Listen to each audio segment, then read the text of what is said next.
You are not lazy because you are broken.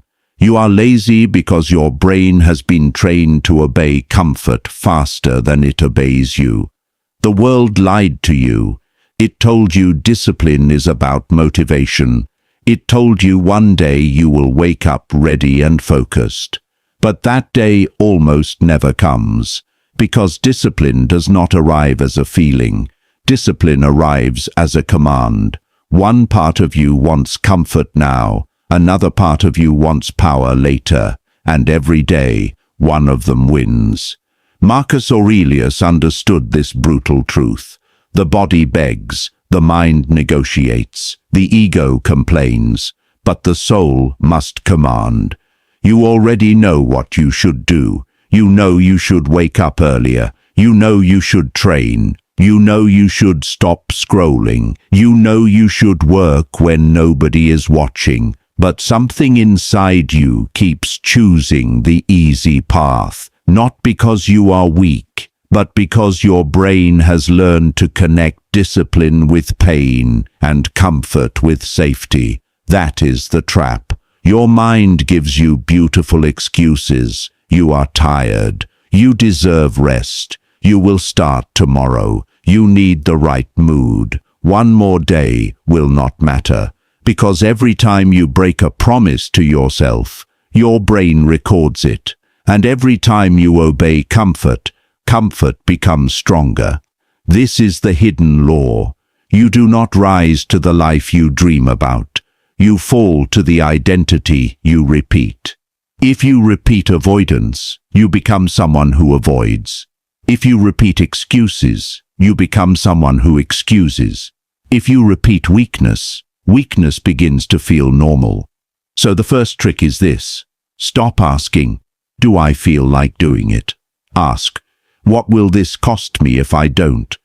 Your brain understands danger faster than it understands dreams. Dreams are soft, consequences are sharp. Discipline hurts now, regret hurts later, and later always arrives. The second trick is to make discipline too small to fear. Do not start with a perfect routine. Start with one action, 1 page, 10 push-ups, 5 minutes of work, 1 clean meal, 1 task finished. Small wins sneak past the lazy mind. Repetition turns them into identity, and identity becomes power. The third trick is to stop treating discipline like punishment. Discipline is not punishment. Discipline is proof. Proof that your mood is not your master. Proof that your emotions can scream and still not control you. Proof that your weaker self can speak and still not lead. Stop saying, I have to train. Say, this is what I do. Stop saying, I have to work. Say, this is who I am becoming. Every time you do what you said you would do, you become more dangerous to your old life. That is real confidence. Real confidence is built when nobody is watching. The fourth trick is to remove negotiation. Most people lose because they keep debating with themselves. Should I start? Maybe later. Maybe tomorrow. Maybe after one more video. That inner debate is where discipline dies. So make rules, not wishes.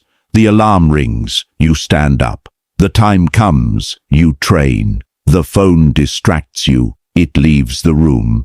Do not negotiate with the version of you that wants to stay average. It knows your excuses. It knows exactly how to convince you. Do not hate that version of you, but do not obey it. Imagine this. You wake up tired. Your mind begins its old performance. Not today. You need rest. Start tomorrow. But this time, you do not argue. You stand up, not because you feel powerful, but because standing up is the vote. Then you do the first small action, and suddenly the monster becomes smaller, because the fear of discipline is usually bigger than discipline itself. The task was not the real enemy. The anticipation was. The resistance was.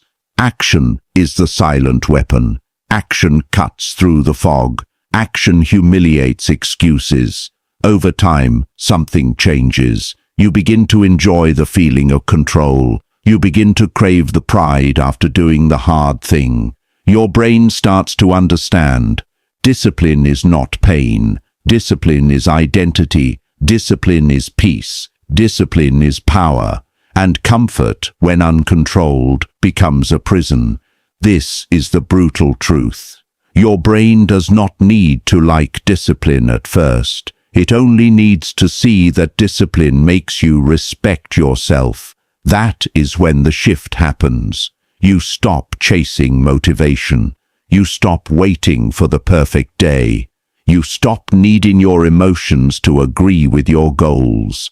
You become calm, controlled, harder to tempt, harder to distract, harder to destroy.